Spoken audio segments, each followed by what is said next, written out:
Citadel రచన ఏ.జె. క్రానిన్. నవలా పరిచయము మాలతీ చందూర్. వైద్యుడు భగవంతునితో సమానం అంటుంటారు మన ప్రాచీనులు. ఈనాడు వైద్యుడు భగవంతుడు అవడం మాట అటుంచి కనీసం మానవుడిగా కూడా ఉండకుండా కేవలం కసాయివాడి కింద మారిపోతున్నాడు. విద్య ఒక సాధనగా వాడేవారు కొందరు అప్పుడు ఇప్పుడు ఎప్పుడూ ఉంటున్నారు. వైద్య వృత్తి పవిత్రమైనది, దైవాంశ సంభూతమైనది. ఈ వృత్తిలో కూడా కలుపు మొక్కలు ఉంటాయి, తీయటి ఫలాలను ఇచ్చే మంచి చెట్లు ఉంటాయి. ఇలా రెండు రకాలు ఒకే వృత్తిలో ఉండటానికి కారణం వైద్యులు కాదు, వైద్య వృత్తిని అంటిపెట్టుకుని ఉన్న వ్యవస్థ. ఈ వృత్తి వెనుక ఉన్న విశ్వవిద్యాలయాలు, ప్రభుత్వపు తీరుతెన్నులు, వైద్య సంఘాల గుడ్డి అభిప్రాయాలు ఇవి కంచుకోటలాగా వైద్యులను రక్షించి కొత్త గాలి, కొత్త అభిప్రాయాలు లోపలికి చొరనివ్వకుండా చేస్తుంటాయి. అందుకే ఈ వృత్తిలో ఇన్ని అవకతవకలు, ఇంత అవినీతి పేరుకుపోయి ఉంది అంటాడు రచయితగా మారిన డాక్టర్ ఏ.జె. క్రానిన్. అతను వైద్య వృత్తిపై రాసిన నవల సిటడెల్. దీనిని ఇనుపకోట, కంచుకోట అని అర్థం చెప్పుకోవచ్చు. ఈ సిటడెల్ నవలని పరిచయం చేస్తున్నాను. ఇతను రాసిన సిటడెల్ ఇంచుమించు తొలి నవలగా భావిస్తారు విమర్శకులు. ఈ నవల 1937 జూలైలో ప్రచురితమైంది. ప్రచురణ అయిన ఆ నెలలోనే 5 సార్లు పునర్ముద్రితమై మరుసటి నెల ఆగస్టులో 5 సార్లు, అక్టోబరు నవంబర్లలో 3 సార్లు, 1950 నాటికి 28 సార్లు రీప్రింట్ అయింది. 50 నాటికి 28 సార్లు రీప్రింట్ అయి ఉంటే ఇప్పటికీ ఇంకా ఎన్నిసార్లు ప్రింట్ అయి ఉంటుందో ఊహించుకోండి. వైద్యులపై, వైద్య విద్యపై కాస్త ఘాటుగా విమర్శనాత్మకంగా వచ్చిన తొలి నవల ఈ సిటడెల్ అంటూ ఉంటారు. కథ ఇలా ప్రారంభమవుతుంది. యాండ్రూ మూన్సన్ 1924 ప్రాంతాల ఒక సాయంత్రం వేళ, ఇంచుమించు చీకటి పడే వేళ డిఫ్రీ రైల్ స్టేషన్లో దిగి తన కోసం ఎవరైనా వచ్చి ఉంటారా అని ఇటు అటు చూస్తున్నాడు. బయట వర్షం, తుఫాను వచ్చే సూచనలు. రైలు స్టేషన్ ఇంచుమించు నిర్మానుష్యంగా ఉన్నది. మినుకు మినుకుమనే దీపాల కాంతిలో ఏమీ కనిపించడం లేదు. బీదరికం ఉట్టిపడుతూ సన్నగా పొడవుగా ఉన్న డాక్టర్ యాండ్రూ వర్షంలో తడుస్తూ దిక్కులు చూస్తున్నాడు. దూరాన్నించి గుర్రం బండివాడు అతనికి ఎదురొస్తూ బండి తీసుకొచ్చాను అంటాడు ఒక రకమైన యాసతో. లండన్ నుంచి దక్షిణాదికి ఉద్యోగం కోసం వచ్చాడు డాక్టర్ యాండ్రూ. గండ్ల ప్రాంతమైన డిఫ్రీలో డాక్టర్ వేజ్కి అసిస్టెంట్ ఉద్యోగానికి వచ్చాడు అతను. డాక్టర్గా మొదటి ర్యాంకులో పాస్ అయిన యాండ్రూకి పుట్ట గడవడం సమస్య. ముఖ్యంగా అతను చదువు కోసం తీసుకున్న స్కాలర్షిప్ అప్పు త్వరగా తీర్చివేయాల్సిన బాధ్యత అతని నెత్తిన ఉంది. యాండ్రూ చిన్నపిల్లవాడుగా ఉండగానే అతని తండ్రి పోయాడు. తండ్రి కొన్నాళ్ళు వ్యవసాయం చేసి అది సరిగ్గా నిర్వహించలేక యుద్ధంలో చేరి అక్కడే పోతాడు. తల్లి వ్యవసాయము, పాడి పశువులతో ఒక ఏడాది పాటు విపరీతమైన పట్టుదలతో శ్రమించి అనారోగ్యంతో చివరికి ఏడాది తిరగకుండానే పోయింది. తల్లి పోయేసరికి యాండ్రూ మొదటి సంవత్సరం మెడికల్ కాలేజీలో ఉన్నాడు. చాలా తెలివైన విద్యార్థి కాబట్టి అతనికి గ్లెన్ ఫౌండేషన్ వారి లోన్ స్కాలర్షిప్ వచ్చింది. 5 ఏళ్ల కోర్సు, ఏడాది హౌస్ సర్జన్సీ ముగించిన డాక్టర్ యాండ్రూ ఒక గోల్డ్ మెడల్తో ఈ మారుమూల పల్లెకి ఉద్యోగం కోసం వచ్చాడు. అతనికి అతి ముఖ్యమైన బరువు ఫౌండేషన్ వాళ్ళ అప్పు. ఆ అప్పు తీర్చేస్తే తను స్వతంత్రంగా పరిశోధన చేసి ఏవో గొప్ప గొప్ప కార్యాలు చేయాలని కలలుగంటున్నాడు. మితభాషి, మొహమాటస్తుడు, బీదరికం వెనుక అతని ప్రతిభ నివురుగప్పిన నిప్పులాగా దాక్కొని ఉంది. పత్రికలోన ప్రకటన చూసి డాక్టర్ వేజ్కి అసిస్టెంట్గా ఈ మారుమూల ప్రాంతానికి వచ్చిన యాండ్రూకి ఇక్కడికి వచ్చాక డాక్టర్ వేజ్ పక్షవాతంతో పక్క మీద ఉన్నాడని, అతని చెల్లెలు అన్నగారి ప్రాక్టీస్ పోకుండా, గనుల్లో కార్మికుల వల్ల వచ్చే ఫీజు చేయిజారిపోకుండా చిన్న డాక్టర్లను పెట్టుకొని నిర్వహిస్తున్నదని తెలియవచ్చింది. అప్పటికి 4 కుర్ర డాక్టర్లు మారిపోయారు. తను 5వ వాడు. డాక్టర్ వేజ్ చెల్లెలు మిస్ పేజ్ ఆవగింజ వేసి గుమ్మడికాయ సంపాదించాలనే తత్వం కలిగినది.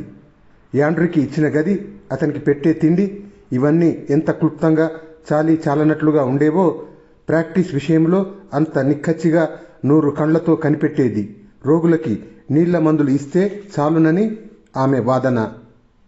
యాండ్రూ వచ్చాక డాక్టర్ బేజ్ ప్రాక్టీస్ పెరిగింది. రోగుల సంఖ్య పెరిగింది.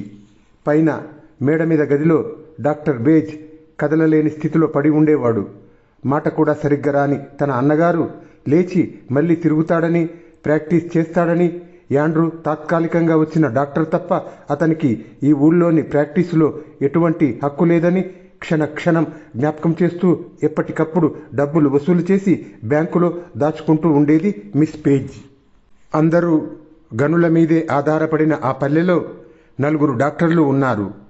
4 కంపెనీ మీదనే ఆధారపడి ఉన్నారు.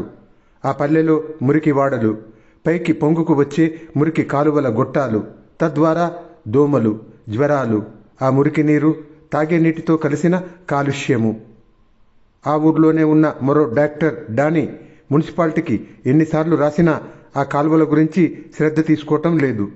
వాటిని పేల్చేస్తే తప్ప ఊరు బాగుపడదని ఒకరోజు రాత్రి యాండ్రూ సహాయంతో కాలువ లోపల పేలుడు పదార్థం పెట్టి కాలువల్ని పేలుస్తాడు.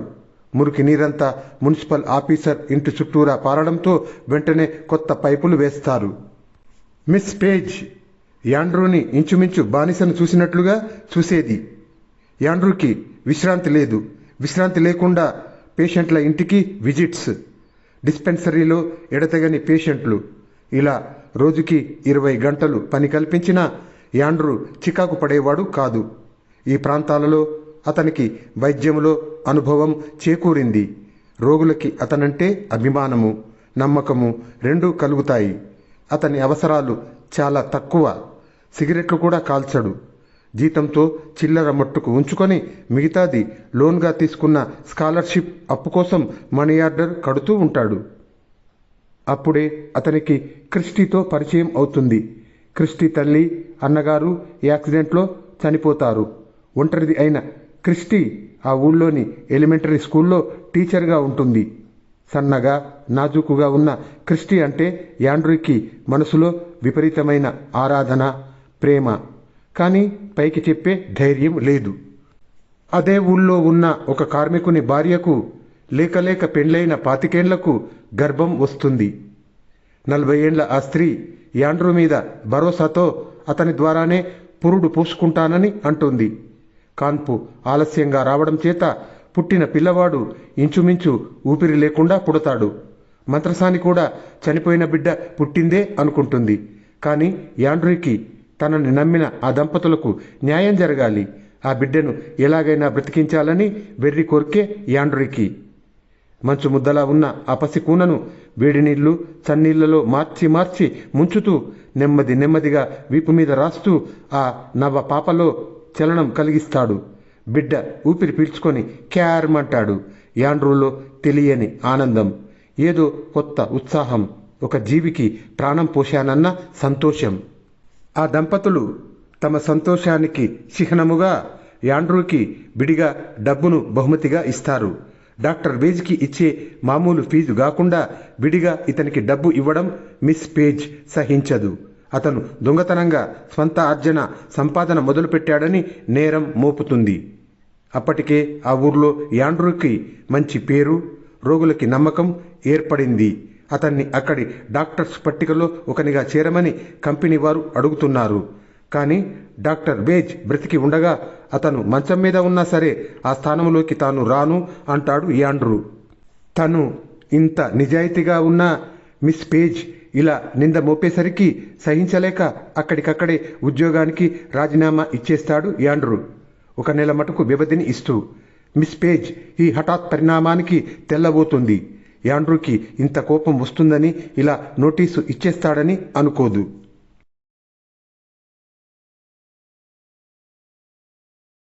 ఆ తర్వాత డాక్టర్ యాండ్రూ అబర్లాలో ఉద్యోగానికి అప్లై చేస్తాడు.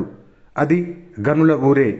అతని చదువు, ఉద్యోగ అర్హతలు, డాక్టర్ డానీ అతని ప్రతిభను కొనియాడుతూ రాసిన ఉత్తరం ఇవన్నీ యాండ్రూకి సహాయపడి ఒక నిబంధన మీద ఉద్యోగాన్ని ఇస్తారు. ఆ ఉద్యోగం పెళ్లి అయిన డాక్టర్లకే కేటాయించబడుతుందని. విశాలమైన ఇల్లు వగైరా ఉన్నాయి. యాండ్రూ పెళ్లి చేసుకుంటానన్న ఒప్పందం మీద ఆ ఉద్యోగం ఖాయం అవుతుంది.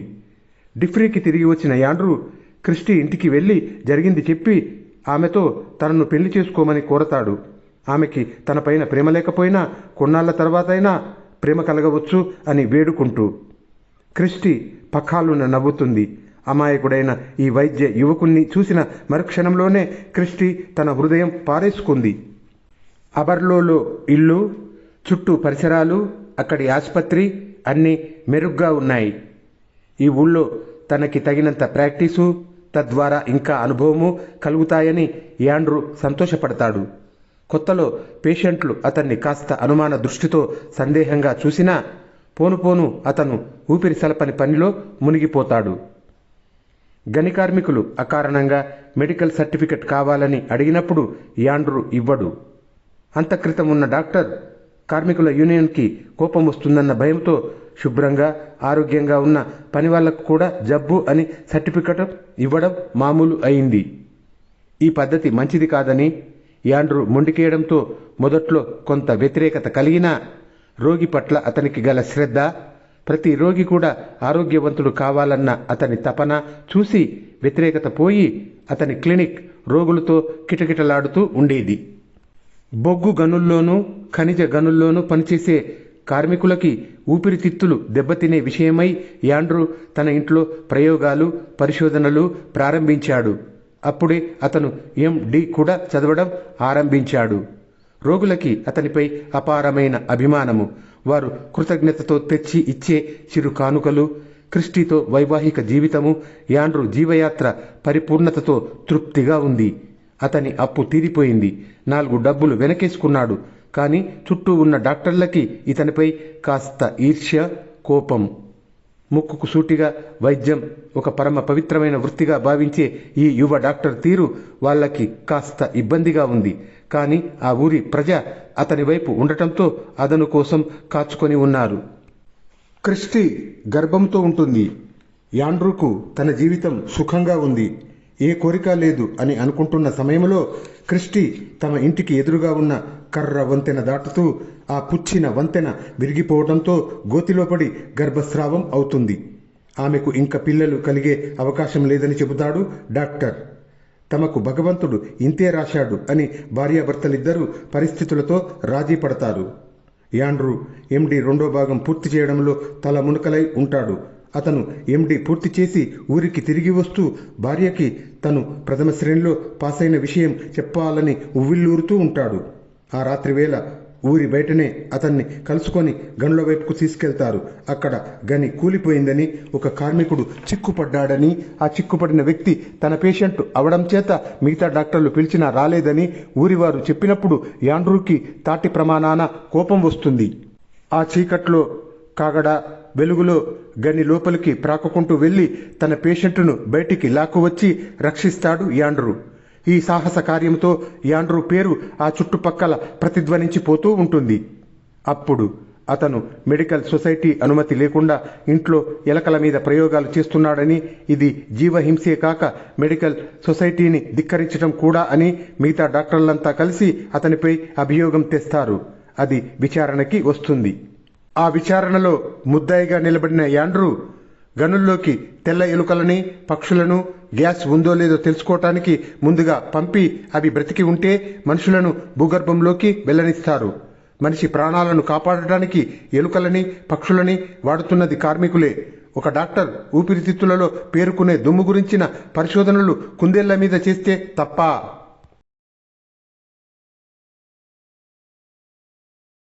ఎందరు కార్మికులు ఊపిరితిత్తుల జబ్బులతో ప్రాణాలు పోగొట్టుకోవటం లేదు. వారి ప్రాణాలు కాపాడటం కోసం పరిశోధనలు చేస్తే అది జీవహింస అని ఎదురు సవాల్ విసిరేసరికి కౌన్సిల్ సభ్యులకు ఏం జవాబు చెప్పాలో తెలియక తడుముకోవాల్సి వస్తుంది. కౌన్సిల్ కేసులో యాండ్రూ గెలిచినా అతనికి ఆ పరిసరాల్లో ఉండటం ఇష్టం లేక రాజీనామా చేసి లండన్ వెళ్లి ప్రాక్టీసు ప్రారంభిస్తాడు. లండన్లో బీదా బిక్కి ఉండే ప్రాంతంలో ఒక డాక్టర్ క్లినిక్ ప్రాక్టీసు కొనుక్కొని అక్కడ వైద్య వృత్తి ప్రారంభిస్తాడు. మొదటి నుంచి క్రిస్టికి గాని యాండ్రీకి గాని డబ్బు మీద, ఆడంబరాల మీద మోజు లేనేలేదు. వైద్య వృత్తిని ఒక పవిత్రమైన బాధ్యతగా, ముఖ్యంగా అట్టడుగున ఉన్న వారికి సహాయం చేయాలనే ఆ దంపతుల ఆశయం. అందులోని క్రిస్టి ఆడంబరాలకి కట్టుబడి ఉన్న స్త్రీ కాదు. ఆమెకు నగలు, దుస్తులు, కార్లు వంటి వాటి మీద మోజు లేదు. నిరాడంబరంగా బాధ్యత గల స్వచ్ఛమైన వృత్తిగల డాక్టర్కి భార్యగా ఉండటమే ఆమెకి ఆశయం. లండన్ వచ్చిన కొత్తలో యాండ్రూ ఎప్పటిలాగానే నైతిక కట్టుబాట్లు కలిగిన డాక్టర్గా ఉన్నాడు. ఒకరోజు ఒక సంపన్న స్త్రీ మూర్ఛపోతే ఆమె లెంపలు 2 వాయించి కూర్చోబెడతాడు. నెల నెలా వచ్చే ఆ వ్యాధి ఒక రకమైన నటన. నిజాల నుంచి పారిపోయే పలాయనవాదమే తప్ప అది మూర్ఛ వ్యాధి కాదు అని నిర్మోహమాటంగా చెబుతాడు. సంపన్న స్త్రీతో పాటు వచ్చిన మరో స్త్రీ యాండ్రూ నిర్మోహమాటపు ధోరణి, వైద్య వృత్తి పట్ల గల అతని విశ్వాసానికి ఆకర్షితురాలై అతని క్లినిక్కి రావటం, డబ్బు గల వారిని యాండ్రూకు పరిచయం చేయటం ప్రారంభిస్తుంది. జబ్బులు కాలక్షేపంగానూ, డాక్టర్ దగ్గరికి వెళ్లటం ఖరీదైన అలవాట్లలో ఒక భాగంగానూ కాలం గడవక బాధపడే ధనిక వర్గపు స్త్రీలతో యాండ్రూకి పరిచయం అవుతుంది. అతను కూడా ఫ్యాషనబుల్ డాక్టర్ లాగా బాగా ఫీజు వసూలు చేయటం, లేని జబ్బులకు మందులు ఇవ్వటం మొదలు పెడతాడు. కొత్త కారు, ఖరీదైన బట్టలు, కొత్తగా నేర్చుకున్న సిగరెట్లు, అప్పుడప్పుడు కాస్త చుక్క, డబ్బు గల స్త్రీలతో సన్నిహిత సంబంధాలు, ఇలా భర్తలో కలుగుతున్న పతనాన్ని కళ్ళారా చూస్తుంది క్రిస్టీ. భార్యాభర్తల మధ్య మౌనం చోటు చేసుకుంటుంది. ఇరువురి మధ్య గల స్నేహం, పరస్పర అవగాహన, ప్రేమ ఇవి సూర్యకిరణాల వేడికి కరిగిన పొగమంచులా అదృశ్యమైపోతాయి. ఇద్దరి మధ్య మాటలు కరువైతాయి. ఘనీభవించిన మంచు తెరలు ఏర్పడతాయి. ఎందుకు ఇలా జరుగుతుంది? భర్త ఎటువైపు వెళ్తున్నాడు? అతని ఆశలు, కలలు ఏమైపోయాయి? అతనిలోని ప్రతిభ ఇలా బూటకపు వైద్యం ముందు తల వంచుతున్నదా? యాండ్రూ ఏ వైద్య విధానాన్ని అసహ్యించుకున్నాడో, సర్జన్లు, ఫిజీషియన్స్ మధ్య గల పైకి కనబడని ఒప్పందాలను, మాటల్లోకి మారని ఏ అవినీతిని ఖండించాడో ఆ అక్రమ మార్గాలకి అతనే తల వంచడం మొదలుపెట్టాడు. వృత్తిలో రాజీ పడటం మొదలుపెట్టి ఖరీదైన కార్లు, కొత్త ఇల్లు కొనాలన్న అభిలాష, భార్య తనని అర్థం చేసుకోవటం లేదన్న కోపము, ఖరీదైన నర్సింగ్ హోములు, సర్జన్సు, వీరితో పైకి కనపడిన ఒప్పందము, రోగులని పూర్వంలాగా నిదానంగా సానుభూతితో చూడని ఒక తొందరపాటు అతనిని, భార్యకి, చుట్టూ ఉన్న అమాయక ప్రజలకి దూరం చేస్తున్నాయి. క్లినిక్లో రాత్రివేళ ఆనాటి ఆదాయాన్ని లెక్క చూసుకుంటున్నాడే తప్ప ఎంతమందికి వ్యాధి నయం చేశాను అన్నది లెక్క పెట్టడం మానేశాడు. క్రిస్టీలో ఒక రకమైన నైరాశ్యము, నిస్పృహ చోటు చేసుకున్నాయి. ఆమె తనలో తను కృంగి కుంచుకుపోతూ ఉన్నది. పరిస్థితులు ఇలా ఉండగా అతని బాల్య స్నేహితుడు 16 ఏళ్ల తన కూతురు మేరీని వైద్యం కోసం అతని వద్దకు తీసుకొస్తాడు. ఊపిరితిత్తుల్లో బలం లేక మేరీ వయసుకు తగ్గట్టుగా ఎదగదు. రోజు జ్వరం, పాలిపోయి నీరసపడిపోవటం జరుగుతూ ఉంటుంది. ఆ పిల్లని యాండ్రూ తన ఇన్ఫ్లుయెన్స్ ద్వారా లండన్లో గల పెద్ద ఆసుపత్రిలో చేర్పించి జబ్బు నయం చేయించి బ్రతికించమని వేడుకుంటాడు స్నేహితుడు యాండ్రూని. యాండ్రూ తన పరపతిని ఉపయోగించి మేరీని ఆసుపత్రిలో చేర్పిస్తాడు. వారం, 2 వారాలు, 4 వారాలు గడుస్తుంది. మేరీ పరిస్థితిలో మార్పు ఉండదు. కొత్తగా వచ్చిన మందులు, ఇంజెక్షన్స్ వాడమని యాండ్రూ సూపరింటెండెంట్కి సలహా ఇచ్చినా అతను వినిపించుకోడు. ఏండ్ల తరబడి తను క్షయ రోగులకు వైద్యం చేస్తున్నాను, అది చాలా నిదానంగా నయమయ్యే వ్యాధి, ఆ వ్యాధికి వైద్యం చేయటంలో తనకు ప్రపంచ ప్రఖ్యాతి ఉంది అంటూ రోగి ఒక పక్క క్షీణించిపోతున్న తన పట్టుదల వదలడు సూపరింటెండెంట్. సరిగ్గా ఆ సమయంలోనే అమెరికా నుంచి స్టిల్ మ్యాన్ అనే పరిశోధకుడు వస్తాడు. స్టిల్ మ్యాన్ డాక్టర్ కాదు, కానీ లక్షలాది క్షయ రోగులకి అతను వైద్యం చేసి ప్రాణాలు పోశాడు. అమెరికాలో వైద్య నిపుణులు స్టిల్ మ్యాన్ ప్రతిభను గుర్తించారు. స్టిల్ మ్యాన్ లండన్కి దూరంగా తన క్లినిక్ని తెరిచాడు. యాండ్రూకి, స్టిల్ మ్యాన్కి ఉత్తరాల ద్వారాను, ఆ తర్వాత ముఖాముఖిగా పరిచయం ఉండి స్టిల్ మ్యాన్ చేస్తున్న వైద్యం సరి అయినది, అతని వల్లనే మేరీ జబ్బు నయం అవుతుందని మేరీని హాస్పిటల్ నుంచి డిశ్చార్జ్ చేయించి స్టిల్ మ్యాన్ క్లినిక్లో చేర్పిస్తాడు యాండ్రూ. ఈ చర్య పెద్దాసుపత్రి సూపరింటెండెంట్కి కోపం తెప్పిస్తుంది.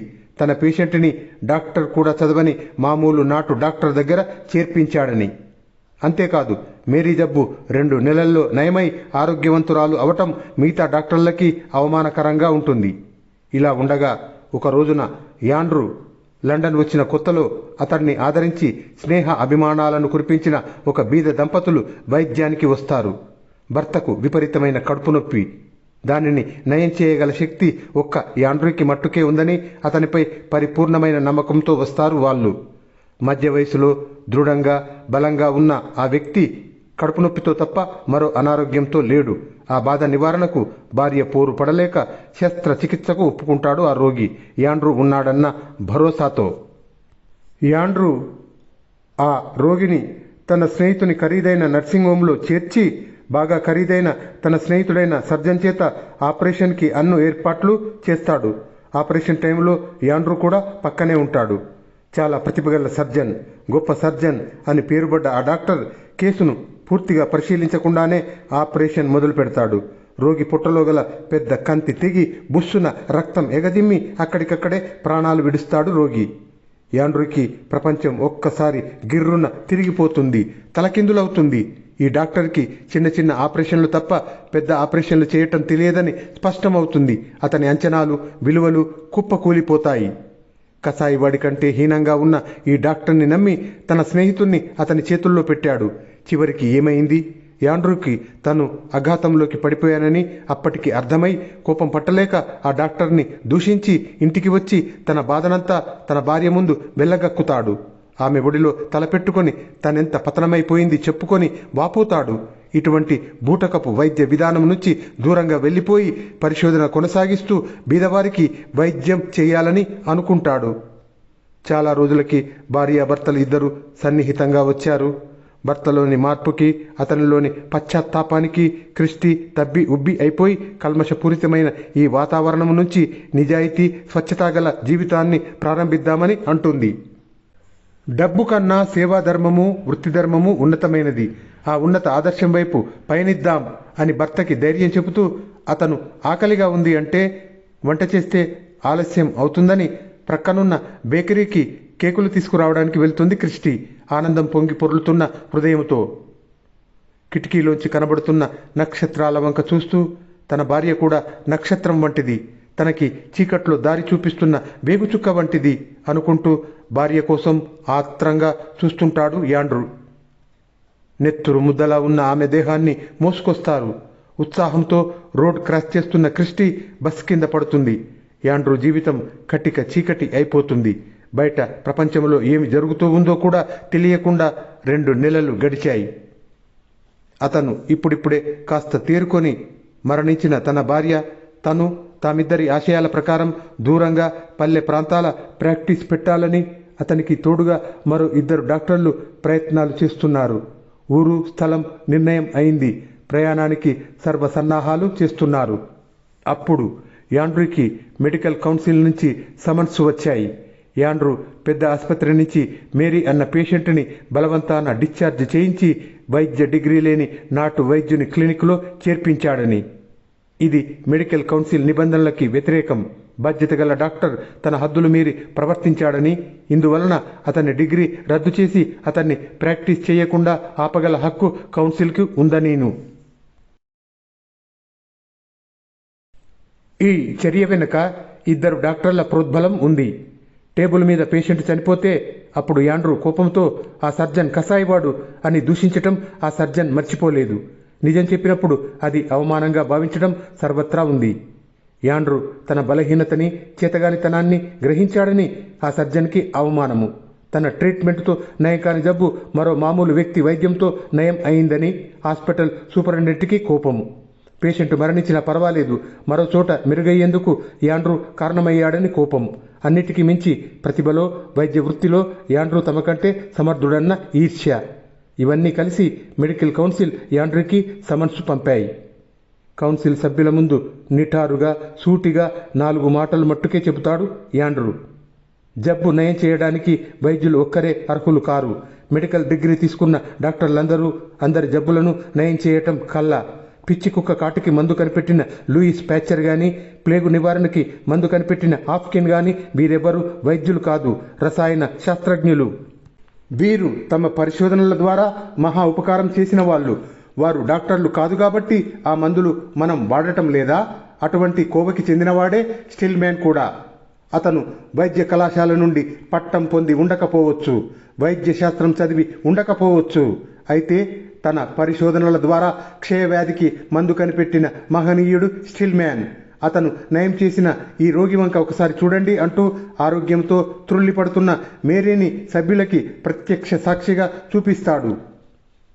వైద్య వృత్తి, మెడికల్ కౌన్సిల్ ప్రపంచవ్యాప్తంగా తమని తాము ఉన్నత పీఠం మీద కూర్చోబెట్టుకొని చుట్టూ బలమైన కంచుకోట కట్టుకొని కొత్త ఊపిరి, కొత్త గాలి, కొత్త భావాలు రాకుండా అడ్డుకుంటున్నారు. ఇది అన్యాయం. రోగికి ఎటువంటి వైద్యం జరిగిందన్నది కాదు, వ్యాధి నయమవ్వటం ముఖ్యం. ఇదే ప్రతి డాక్టర్ జీవిత ధ్యేయం.